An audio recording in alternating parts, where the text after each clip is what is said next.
Balance ya hisa zako unaweza kuiona kwenye My Holdings.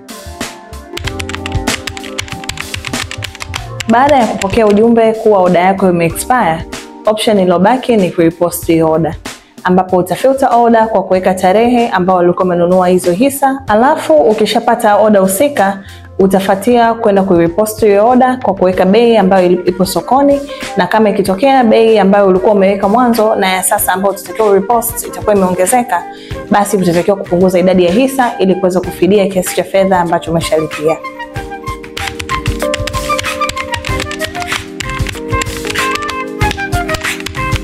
Baada ya kuweka order yako ya kuuza hisa, utasubiri baada ya siku 3 za kazi tangu siku ilipokuwa fulfilled ili kuweza kupokea malipo kwenye akaunti yako ya benki ambayo umeielekeza kwenye application.